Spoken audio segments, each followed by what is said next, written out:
Right second. The Textile Inquiry Committee says that we are getting much less cloth than we had even under a foreign government in the year 1938-39. Only one conclusion can be drawn from this statement of the Textile Inquiry Committee in its report.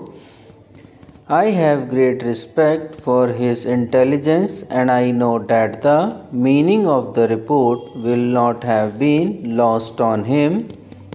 What I was saying was that Indo-Pakistan trade is very important in the entire scheme of our import-export trade. That does not feature much the market that we lose there is being taken by the foreigners, especially the USA and UK, and the market Pakistan loses in our country is being taken up to a great extent by these two countries. And if you see the line of trade, the fall in the Indo-Pakistan trade has given rise to our trade with one or other of the foreign countries with regard to certain commodities.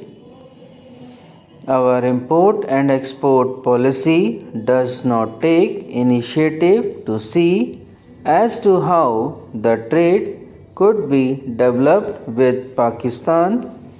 I am aware of the political difficulties that are in the way of the ministry.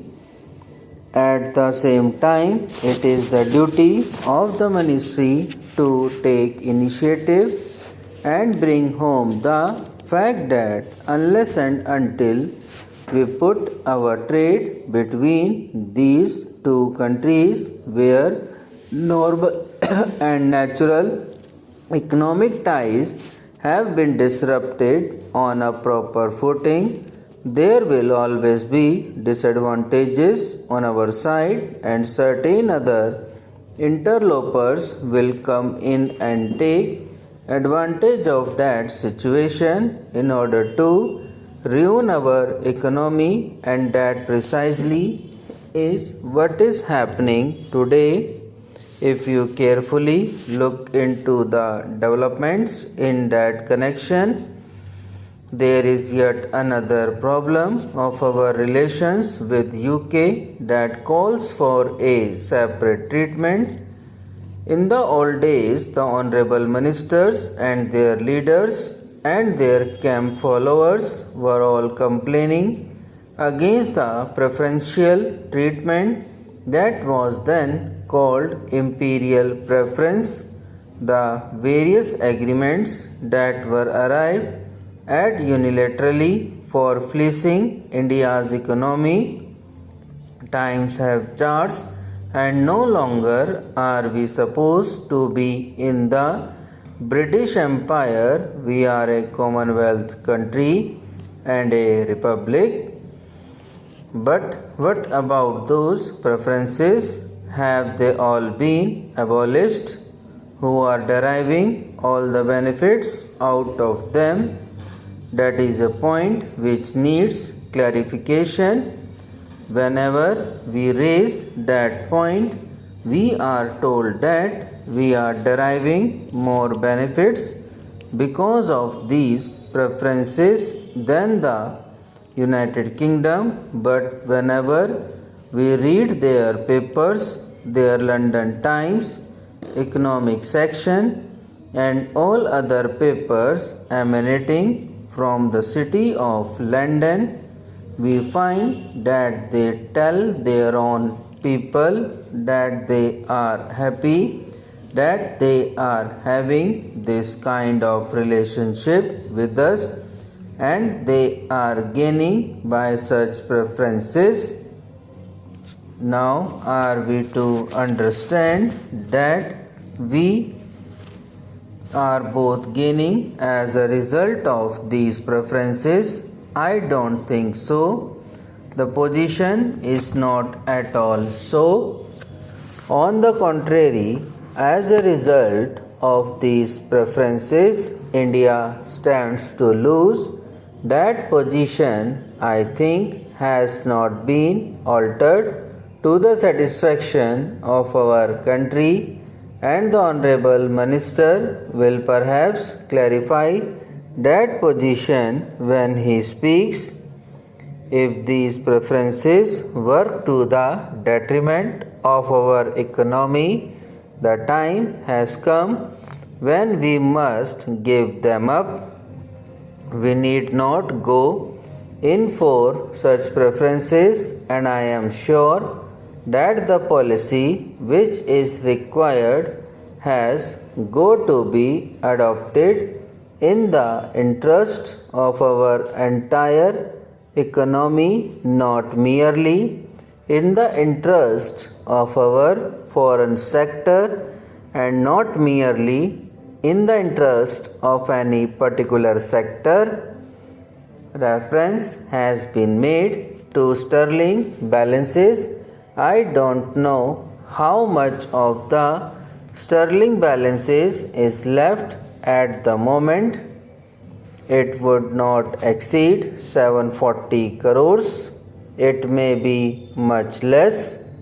A large part of our sterling balances had been expended with a view to meeting the deficits in the balance of payments.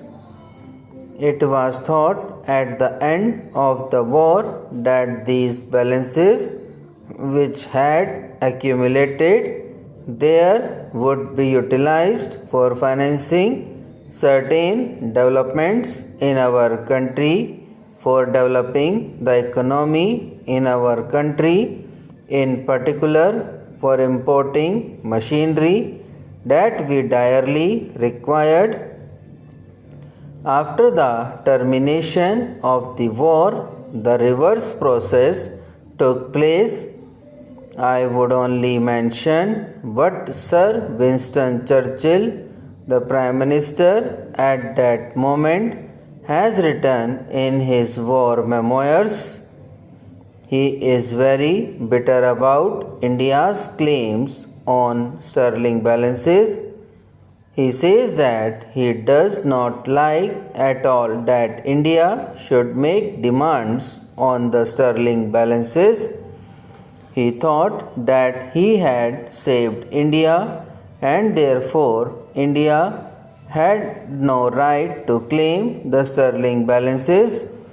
This is how he has written, although he does not use the same blunt words, but he makes it very clear. Here is the Prime Minister who would not like a penny out of the sterling balances to be paid to India, but circumstances have compelled him to do so many things. Similarly, he has been forced to accept a position where sterling balances had to be paid under certain agreements in installments, and we all know that. But you see that large chunks of the sterling balances had been spent for meeting the deficit in the balance of trade. A much bigger amount has been spent for meeting the deficit in the balance of payments, including such items as pensions. You know, we have a tapering annuity out of which pensions are paid, and that money is paid from the sterling balances. Therefore, it is a scandalous thing that these balances had been spent not for the development of the economy of our country, but for meeting certain liabilities which we might have just as well avoided, and liabilities which we should not even recognize.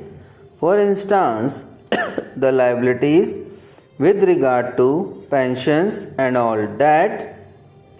It is no use trying to explain the position in great details regarding the sterling balances in our country